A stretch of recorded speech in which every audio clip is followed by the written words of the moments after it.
સુરતમાં વિદ્યાદીપ યુનિવર્સિટીમાં 3 દિવસીય જિલ્લા કક્ષાનું બાળ વૈજ્ઞાનિક પ્રદર્શનનું આયોજન કરવામાં આવ્યું હતું। આ પ્રદર્શનમાં વિજેતાઓને પ્રમાણપત્ર અને પારિતોષિક પણ એનાયત કરવામાં આવ્યા હતા। આ પ્રદર્શનમાં મોટી સંખ્યામાં વિદ્યાર્થીઓએ હાજરી આપી હતી। આજે જિલ્લા કક્ષાનો વિજ્ઞાન મેળાનો શુભારંભ ઓલપાડ તાલુકાના અનિતા કોલેજની અંદર શરૂ કરવામાં આવ્યો છે। તાલુકા કક્ષાના વિજ્ઞાન મેળા યોજ્યા બાદ જિલ્લા કક્ષાના વિજ્ઞાન મેળાનું આજે 200 થી 205 વધુ અલગ અલગ કૃતિઓ મૂકવામાં આવી છે પ્રદર્શનની અંદર।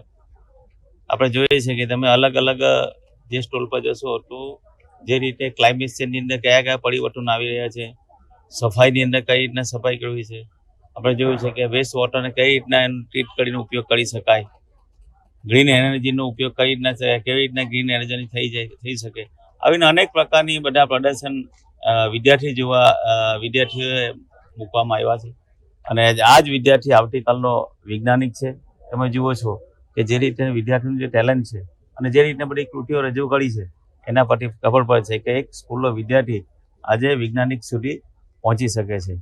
જે રીતે દેશના વડાપ્રધાન મોદી સાહેબે વિજ્ઞાનને ખૂબ મહત્વ આપ્યું છે અને એ જ રીતે આપણે જોયું છે કે મોદી સાહેબે કહેતા હતા કે ભાઈ નિષ્ફળતાની અંદર સફળતા હોય છે અને એટલા માટે જ ચંદ્રયાન 2ની નિષ્ફળતા બાદ પણ સફળતા મેળવીને આજે આપણે ચંદ્ર પરની ઉપર પહોંચ્યા છે।